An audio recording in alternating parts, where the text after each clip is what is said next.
is either a little liberal or else a little conservative.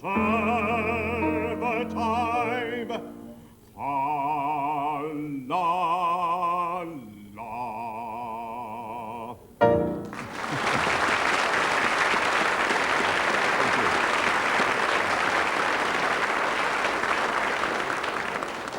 At a conservative estimate, I would say that this week's quiz has been won by Ian and Benny. Goodbye.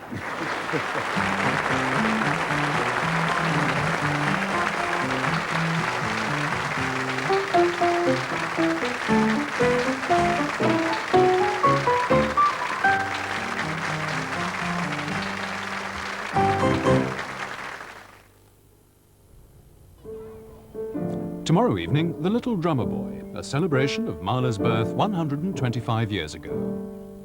Leonard Bernstein has written this television essay on the man and his music. He highlights two distinct, but as he'll show, interrelated themes. First is the inspiration which Mahler drew for both songs and symphonies from the collection of German folk poems known as Des Knaben Wunderhorn. The second, the influence of his Jewish origins in his music. And it's illustrated by musical examples drawn from the cycle of Mahler's works, recorded by Leonard Bernstein over the past 15 years. In heaven, there is no end to the number of fish that come swimming down the street to be caught by St. Peter in his very own net, nor is there any shortage of meat. St. John himself brings the little lamb to be slaughtered with not a trace of shame or sense of sin. Bernstein on Mahler in The Little Drummer Boy tomorrow at 8 o'clock. Now on to the first in a new series, Now the War is Over, about Britain in the late 40s, recaptures the mood of 1945 as men and women return from the war.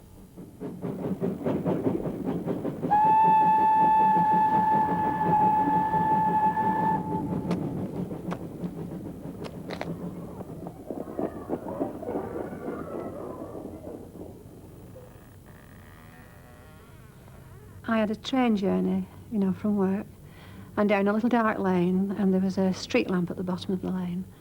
And, it was very dark, even though the blackout was lifted. I ran all the way down the lane, and then this dog and the soldier stepped out from the lamp. It was Bill, and our spaniel dog. I don't think we even spoke to each other, We didn't even kiss one another. We just put our arms round each other and we walked home. And all I could think all the time was that he'd never have to go away again. And it didn't matter what happened in the future. There was nothing could ever be as bad as the times we'd gone through.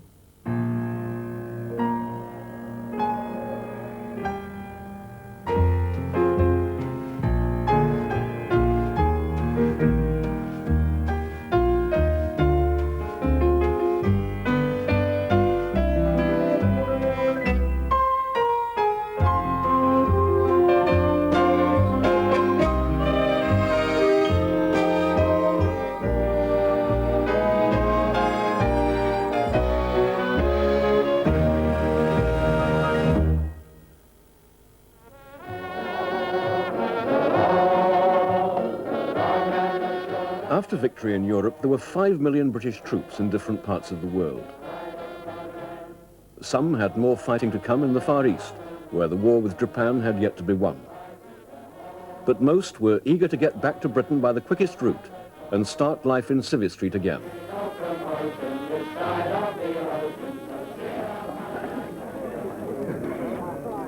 We got on and we crammed ourselves in together, even more than the terrible days when we had to go in the troop ships when we were crammed like sardines. But now we did it with joy, not with misery. We stood shoulder to shoulder, quietly. There was a mist across the waters. I can remember we couldn't see the other side at the beginning. But suddenly, as we were halfway across the channel, suddenly we saw the cliffs of Dover. And that was a remarkable sight. There was no spirit of, "Ooh, this is England, I'm glad to be back." Rather, were we thinking to ourselves, thank God we're out of that lot.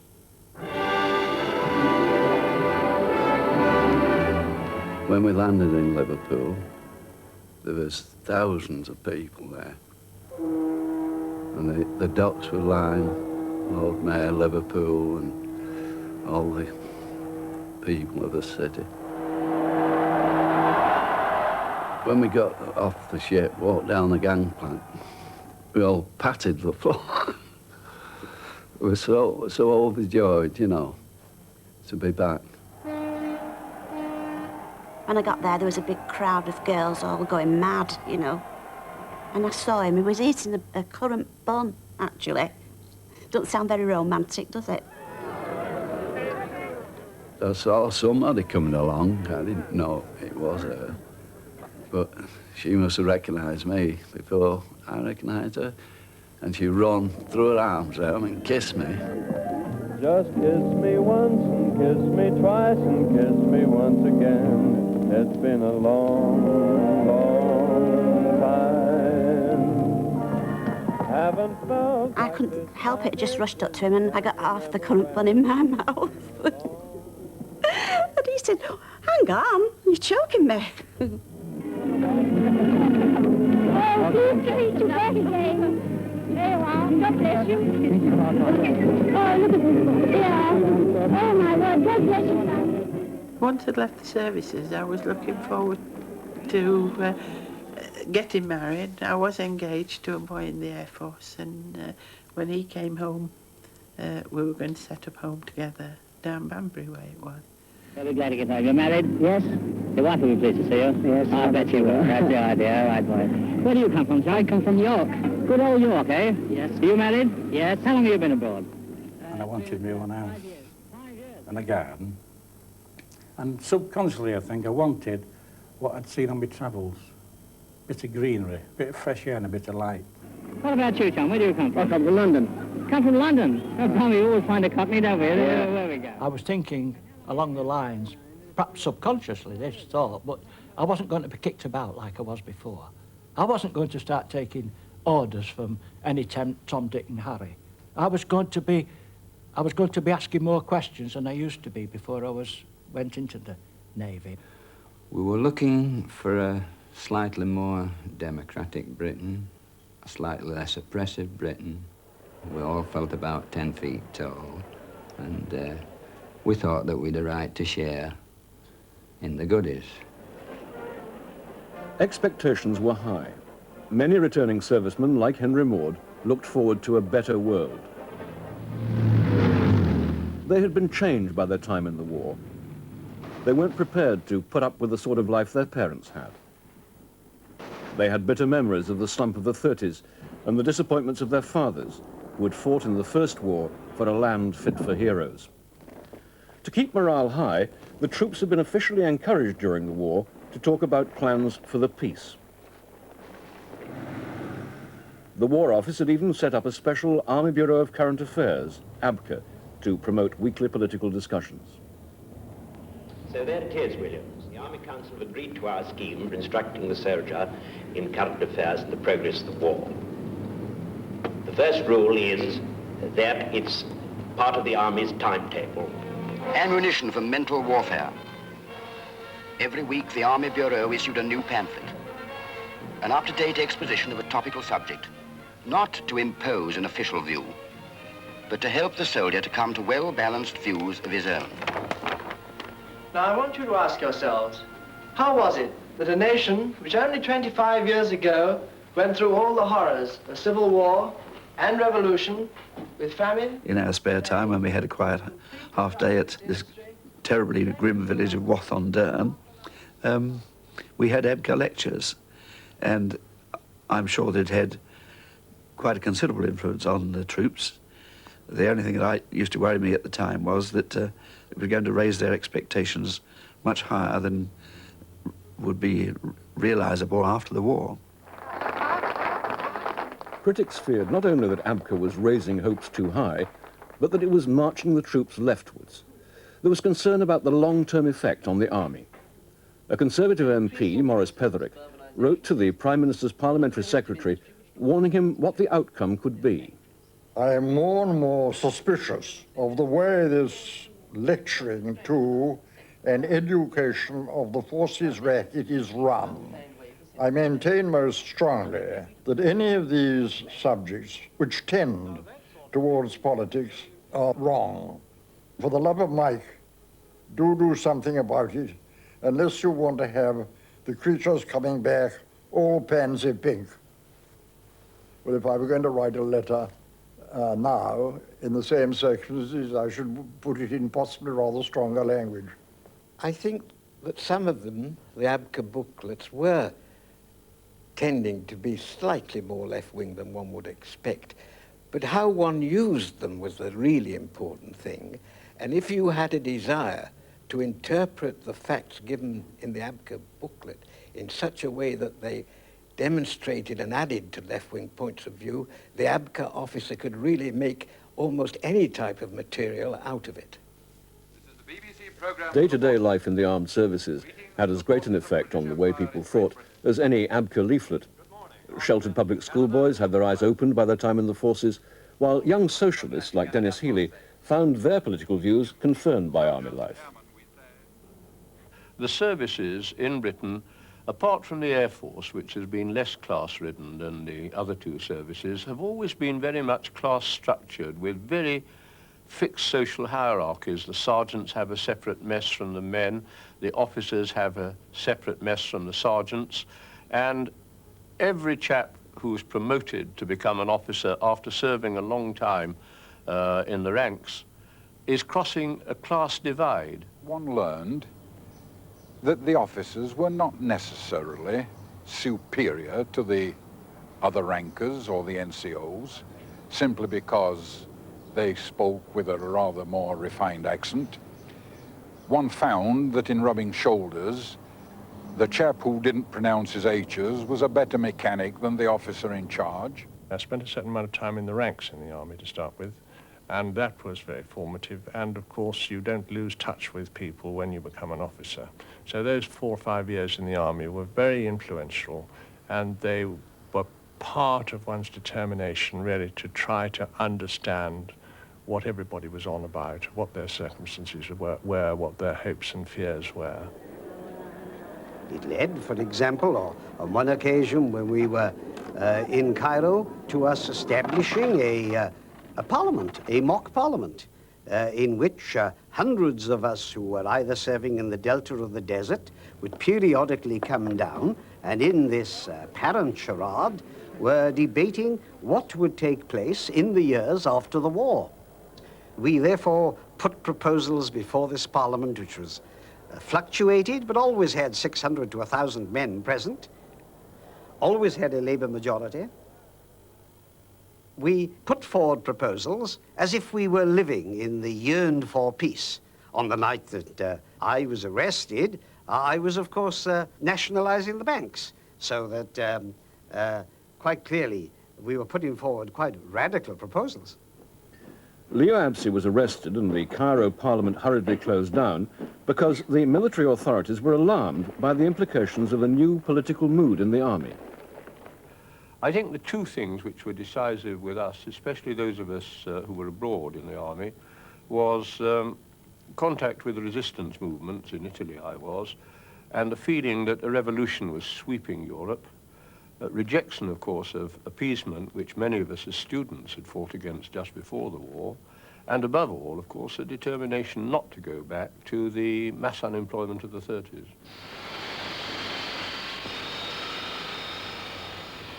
In wartime Britain, too, a gentle revolution was taking place. Calling all workers. Industrial workers building the machinery of war were treated with new consideration. The state depended on the active assistance of men and women who'd been redundant before the war. Their welfare was now a national priority. Unity Value Work will update you this morning on Rhythmic Records. The BBC transmitted programs to liven up the working day. Creches were built to make life easier for working mothers. Joint production committees of managers and workers improved factory conditions. Standards of health and nutrition were raised. Everything that could be done to keep spirits up was done. New canteens brought not only hot lunches, but sometimes a rallying concert. Round the back of the arches, down the side line.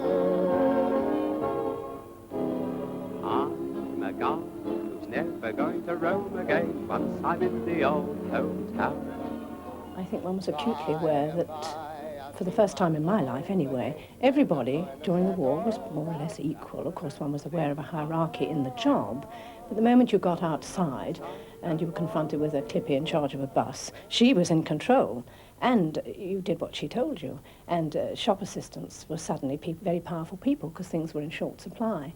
And all these people who, before the war, had been rather subservient sort of people and always terribly polite, were just the same as everybody else. And when the storm clouds are all over, I shall see old pals again. The war had been a great leveller in many ways. Apart from anything else in any office such as ours, besides the day's work, we would go straight on to fire watching at night. And the managing director would fire watch with the office boy and the junior typist, 5 or 6 people, and then they'd all doss down in great discomfort in one of the offices with rugs that were provided for the purpose. So everybody had to muck in with everybody else. This is Mary Gates. She works the telephone at the post. And that's not just sitting around and saying hello, hey, Mary? Well, sir, it's not. I learned that the first night I was on. Well, I was tired. See you later. So long, Mary. Hi, Jim. How's things? Off to the depot? Later, Bert. Dropping off for one at the Queen's Arms first.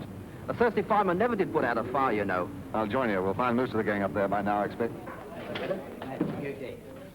And then the visible signs of any kind of difference in class disappeared. First of all, so many people in uniform in any case, but secondly, through clothes rationing, everybody had to buy whatever they could get hold of, and we all looked alike.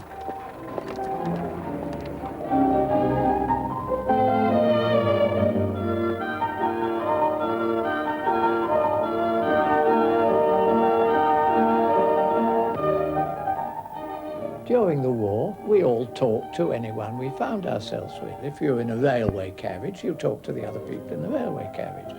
If you were sitting on a bench in the park, you talked to the other people sitting on the bench. In buses, we all talked. It was a totally different atmosphere. It was just as if, well, it was the fact. I mean, we were all in a common situation, which had great drawbacks, great disadvantages, and in which everybody had to help one another. For instance, when people were bombed out, their neighbours automatically took them in. People from different walks of life were thrown together and saw each other's problems for the first time. Evacuees shocked the ladies of the shires with their head lice and patched clothes. There was the special camaraderie of the air raid shelters. Well, what do we have? All right, come on then.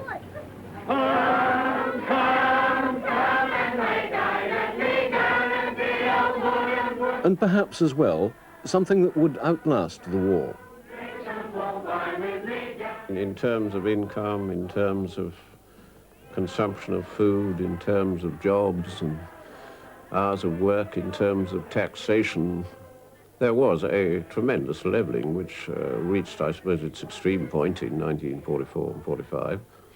And the fact that it worked, I think, did have a great effect on public opinion. People felt that if these things can be done in wartime, why shouldn't they, at any rate, the best of them, be done in peacetime?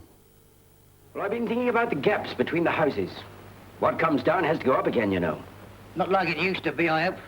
Not with all those slums and tenements. That's just the point. We've got to see that the job's done decently this time. Yes, but how? You think we can do anything about it? Well, why not? If we can work together now to look after the lives of the people here, I don't see why we couldn't work together afterwards to clear up the mess and help build a better world in which these things can't possibly happen. I'll second that. It's people like us that have been doing the work of the war, and it's people like us that are going to do the work of the peace. The idea that post-war Britain must be planned became as popular at home as in the forces. Picture Post ran a series of articles showing how wartime planning could be applied to the peace and the state's resources mobilized to bring a better deal for all. J.B. Priestley spread the word in his Sunday night wireless talks. The popular Archbishop of Canterbury, William Temple, preached the importance of change. Sir Richard Ackland, a former Liberal MP, gave the nation his own estates and started the Commonwealth Party, a new political movement campaigning for shared wealth. We expressed more vigorously than anybody else, I think, the enormously widespread will for an entirely different post-war world. And of course, we put it to the test of by-elections. We put up candidates against all comers. We won sensational by-elections. I recall in Skipton, for example, which was our biggest win, I think, that the local chairman and vice chairman of our branch were the headmaster of the local grammar school and the most popular doctor in the town. I mean, you wouldn't expect those to be the followers of a common ownership initiative in days like these. Commonwealth's wartime by-election victories blazed a trail for the Labour Party, committed during the war not to fight by-elections. And some of the younger Conservatives, like Peter Thornycroft, saw in this new mood a need to rethink their policies. And there were some of us at that time who were forming groups like the Tory Reform Committee, which was a sort of ginger group of the Conservative Party, looking rather further ahead, typical of the sort of groups that got formed in the Conservative Party, and they were trying to answer some of the propaganda that was being put out by ABCA, Sir Richard Ackland, and other people of those days. When the civil servant Sir William Beveridge produced a radical plan to combat poverty and sickness, it became a bestseller overnight.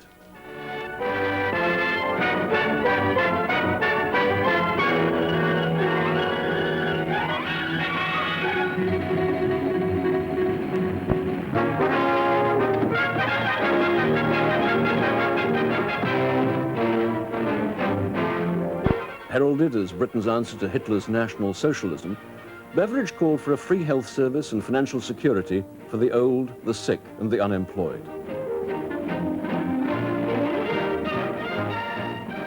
By the end of the war, all parties promised to put at least part of Beveridge's plan into practice. Within weeks of VE Day, the new politics were put to the test when a general election was called, the first for 10 years. Labour in. Vote Conservative. Socialism must win. Vote Liberal. I'm for Churchill. Attlee's the man. Down with the interest. Posters to the right of them, posters to the left of them, volley and thunder. On July the 5th, the shape and design of post-war living is drawn by the Democratic Cross, which is marked on every voting paper. I was active in the Labour Party, and I was on the management of the ward committee, and we were presented with a list of the candidates who were submitting their names for selection for the Uxbridge constituency. We had a Tory Member of Parliament, and he had a 10,000 majority, and I don't think anybody in the room ever thought for one moment we could possibly win that seat. But what was so fascinating was the names that came up, because we were presented with names like Shackleton and Air Commodores and Wing Commanders, that sort of thing, were suddenly applying to be the Labour MP for Uxbridge, and that was a revelation to me, because I had been brought up to believe that people like that were always Conservative. The enthusiasm was fantastic, and in Ilkley, which is a town rather like Cheltenham, retired people, wealthy commuters, we used to collect at our meetings, we used to have packed meetings of 300 or 400 and collect £20 or more, and in those days that was money. And we built up a very big membership which survived. Otley, for example, which was a little country town in those days, had the biggest membership in the whole of Yorkshire. And of course at that time I was absolutely confident. I knew the answer to every question. You know, they asked me what did I think about Britain's export problem, and I said I think it's disgraceful to be sending shoes abroad when there's still people in England without shoes, and I'm afraid that was the level of our understanding of these economic problems, which of course came to dominate our lives as soon as we won power. The Conservatives' trump card should have been Winston Churchill. But he was said to be more interested in fighting the war in the Far East than the election at home, and his performance at the hustings was disappointing. But I say, this is no time to mince measures and fool around with weak governments. And therefore I say that if you do not give a strong vote to the National and Conservative government, which I have the honour to lead. Churchill was a very good leader during the war. He was the right man in the right place. But he was always sure of his food, he was always sure of his cigar, and he was always well looked after. And yet the men on the front and the rest of us in the forces, we didn't get ours.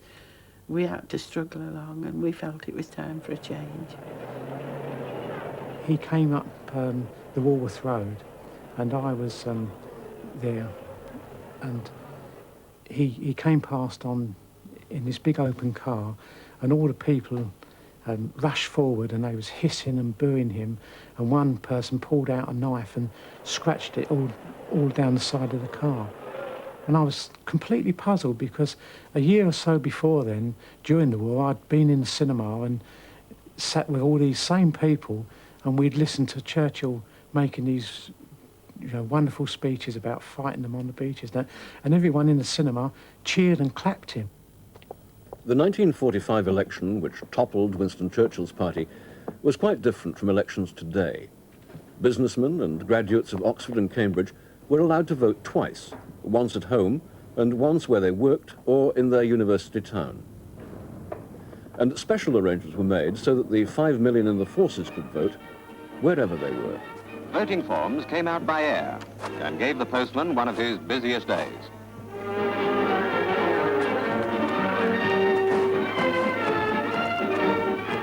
Ballot papers are handed out. Jungle polling booths are more primitive than the black tin boxes at home, but they're secret nevertheless. Although often said that it was the forces vote that brought Labour to power, less than half of them voted. That was 7% of the electorate. Not enough on their own to put Labour in, but enough to make the difference between a modest win and the landslide that put Churchill out of office. Though defeated, Mr. Churchill is acclaimed as a great war leader. Out of the election melting pot comes his successor. Confidently, he faces his responsibility to Britain and the world.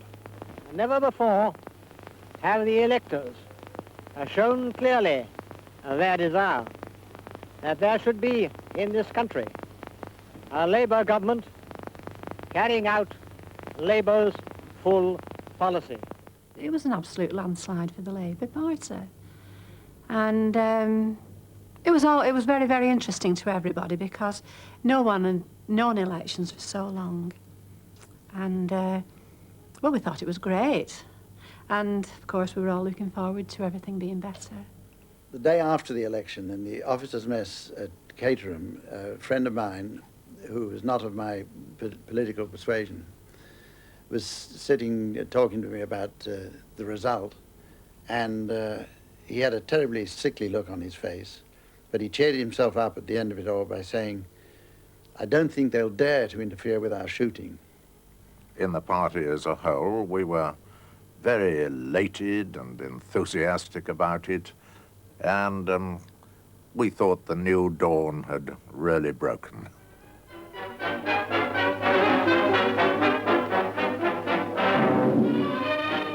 Labour had held power only briefly twice before, and never with a decisive majority. The average age of the cabinet was 61. It was largely old men who were to build the new Britain. The Labour Party was confident it was now the party of government. Dalton, who was a Labour Chancellor of Exchequer, and also had known me in the war, because I, for a time, had worked for him. He took me for a walk down the lobby, House of Commons lobby, and he said, "Now, okay, you better join the Labour Party." I said, "Why?" He said, "Because the Conservatives will never, never win again."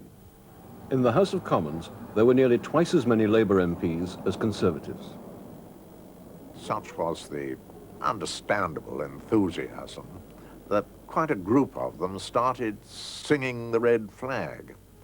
Some of the more staid members of the Labour Party were embarrassed and walked quietly out, and some of the Tory members were horrified. It was a thing that had never happened in the life of Parliament before. There was no wild optimism, at least not, not in the higher ranks of the civil service and the government, because everyone knew that we faced an almost impossible economic situation. The country had sold all its foreign investments, it had lost most of its ships, it had entirely run out of dollars, and industry was about 3/4 engaged in producing munitions of war which you no longer wanted. And there were 5 million people in the services who had to be demobbed within, say, 15 or 18 months and found jobs at home.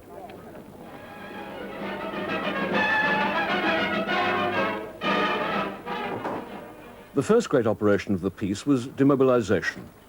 Bringing several million people back into Civvy Street was a potentially explosive business. But using a primitive computer, affectionately known as Wocky, the system ran smoothly. Priority was given to age and length of service. Before they went home, servicemen were given a ration book and a free set of clothes. Finally, you will be taken to the civilian clothing depot to get your civilian suit.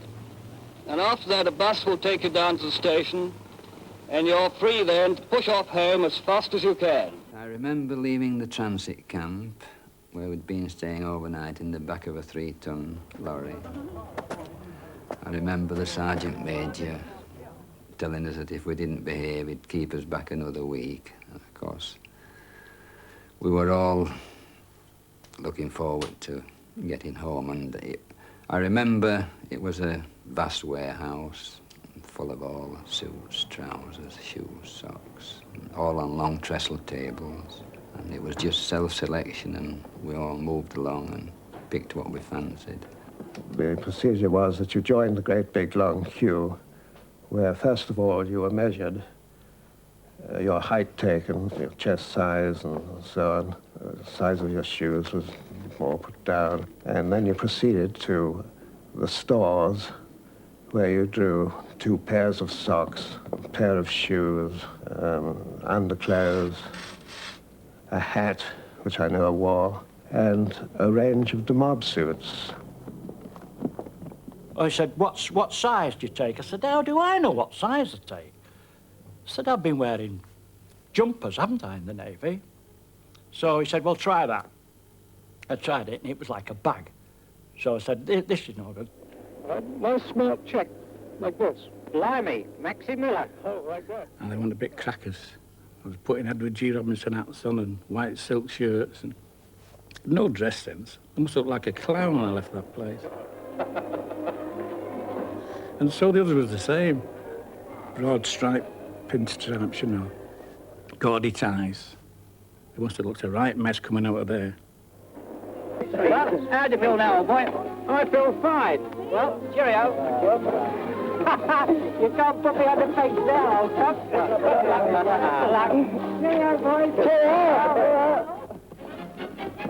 And back they come, back to a nice, quiet life in Civvy Street.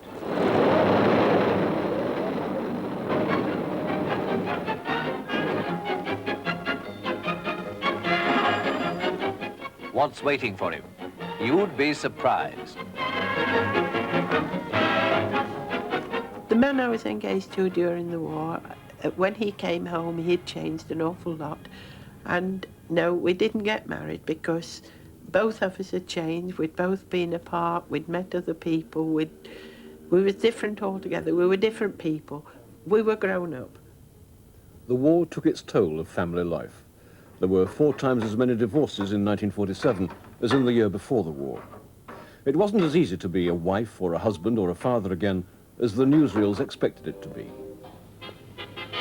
It's from Daddy, and he'll soon be back with us. It's been 3 years since little Maureen saw the daddy she can't remember. 3 years since he went abroad with the RAF. Well, they just stared at him round-eyed, you know, and when he kept saying, don't do this and don't do that, they said, Mum, who's that man that keeps coming in our house and staying all night? I said, it's your father. Well, we don't know him. Who is he? Tell him to go away.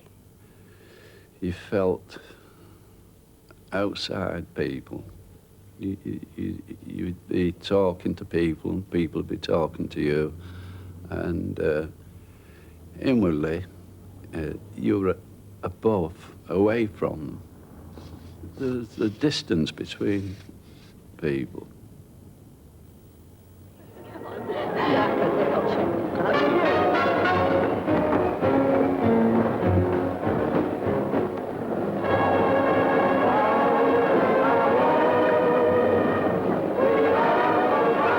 Before, on leaves, there had been absolutely marvellous, hectic, euphoric times. We knew that they would come to an end, so, you know, one lived on a tremendous high, as it were. Now, that was all gone. It was a different style altogether. One had to settle down and get a job and get to know the children. I really didn't know the children very well, but they came to accept me, and you know, gradually it was the little things, I think, of setting up home, which began at last to make it all seem worthwhile. Getting back to work was just as important. Firms were forced by law to give people back their old jobs. In each individual case, there's some readjustment coming. Women who've worked for years in industry and transport have got used to the life, which has its compensations.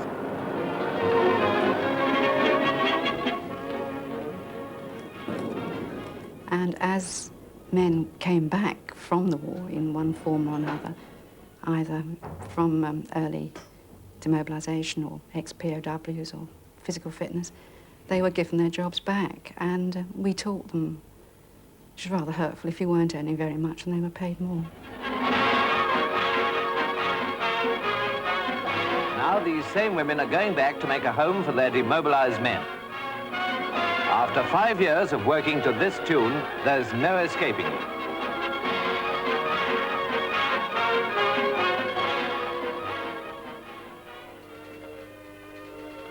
The war had interrupted the nation, bringing changes in people's lives they had never imagined. Thrown off course, they didn't always want to go back to where they'd stopped before the war. Good morning. Good morning. I want to see about a job. When I went down to the Labour Exchange for a job, I had been in domestic service when I first left school, and the only jobs they offered me was more domestic service. Well, after being in the forces working a 7-day-a-week job, you didn't want to go back to doing a 7-day-a-week job and to be under anybody's thumb to yes, ma'am, yes, sir, like that, because we felt that we'd been, we were as good as they were. We didn't mind the work, it wasn't the work, it was just having to kowtow to people that had been sat at home all the while. And I think you rather resented it a bit. Well, I did. I was toying with the idea when I came out of the army of following in my father's footsteps and becoming a schoolmaster. And that involved taking a diploma in geography at London University. And I got the prospectus, and the whole of the first page was involved with the Earth's crust. And I thought to myself, well, I'm 25 years old, and it's too late for me to start even simulating an interest in the Earth's crust. So what I'll do is I'll go and see my father, who was, you know, vaguely interested in the prospect of me following in his footsteps. And I'll tell him that the deal's off. I duly reported for work, but I found I was desk-bound, and having travelled around for the last 3.5 years, and been to many interesting places, as well as many extremely uninteresting deserts, I found it very difficult to settle down. So after 18 months or so, an opportunity came for me to be the South of England agent for a firm of northern manufacturers of building materials. And that gave me much more freedom. Henry Maud was one of the lucky ones who found the right job straight away. 2 months after the war, I started training to be a farmer. I went away and I lived on a farm. I did 12 months, which is one of each season. Farming in itself, it isn't a routine kind of a job. Every season is different, every day is slightly different, where you're not confined in one little room or anything, and I didn't miss the adventure at all. It was adventurous enough for me, what I was doing. Finding the right job was the first part of the better deal expected in 1945. For the years ahead, there were promises of a new Britain with full employment, free schools, free doctors, and new towns rising from the bombed ruins. But would the Labour government find the resources to build the New Jerusalem with the nation almost bankrupt? Hopes and expectations were running high at the end of the war, but the changes everyone longed for were to take time and effort and patience. There was a lot to do. And I looked round and I thought, God, nothing's changed, it's still the same. No, it's just like reading a Charles Dickens book before he went away and coming back and going back to the same chapter, the same ginnels, same entries, same back streets, pokey pubs on the corner. There's no massive rebuilding going on until the 60s. And I was a bit rather depressed. You know, after doing my training at Malvern and Plymouth, lovely place, been to Scotland, Wales, Milford Haven, Natural Harbour, and coming back to Salford, it just like descended into a deep, dark basement. The people was grey. Of course, they'd had 5 years of war, hadn't they? Rationing was still going on. And I thought I'd made a mistake here. I should have stayed in the Navy. In his dreams, he lives his 5 years over again. Those were the days. I'm going to miss the boys, all right. But from now on, it's goodbye to all that. No more fighting, no more fatigues, no Sergeant Major to wake him now.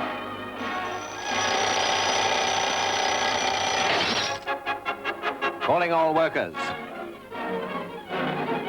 For the nation's work still has to be done.